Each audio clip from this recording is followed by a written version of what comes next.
What does the Quran have to say about fake news? Fake news is a term we've heard much about in the past 18 months or so. In fact, in 2017 it was coined Term of the Year. But let's see what the Quran has to say about it. The tribe of Bani Mustalik, when they converted to Islam, the Prophet sent a man called Walid bin Uqba to collect their zakat. Walid and the Bani Mustalik were enemies pre-Islam.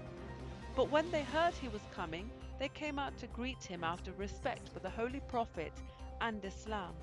Walid, however, saw them coming, and he became scared and thought they wanted to kill him. He returned to the Prophet and said, "The Bani Mustalik have refused to pay zakat, and they wanted to kill me." The people of Medina began discussing how to handle this apparent threat. The Bani Mustalik then came to the Prophet to clarify the situation. Verse 6 of Surah Al-Hujurat was revealed. O you who believe, if a fasiq comes to you with news, then verify it, lest you harm people out of ignorance and become remorseful over that which you have done. Here we see a Quranic command to the believers to verify news from untrustworthy sources when it reaches them. How often do we verify news to ensure we don't harm people out of our ignorance?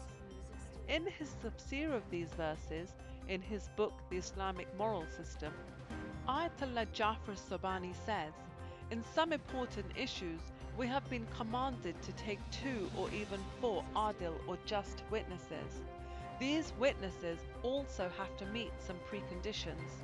For example, 1. They must have good eyesight and good memory. Secondly, they must have been witnessed by their 5 senses, no guessing, assuming, or estimating. Thirdly, a person who gives testimony without confirming must be punished and identified to the people so that they don't trust him next time. Today we're surrounded by fake news. It's overwhelming. It spreads like wildfire. Researchers found that on Twitter, a false story reaches 1,500 people 6 times faster on average than a true story does, according to The Atlantic. If we pass on fake news, whether it be about society in general or even our communities or families, we too are responsible. We become a link in the chain, and this applies to WhatsApp, email, text forwards too. Writing forwarded as received does not absolve us. The Quran is very clear. Check. So to end with the same verse again, O you who believe, if a fasiq comes to you with news, then verify it, lest you harm people out of ignorance and become remorseful over that which you have done.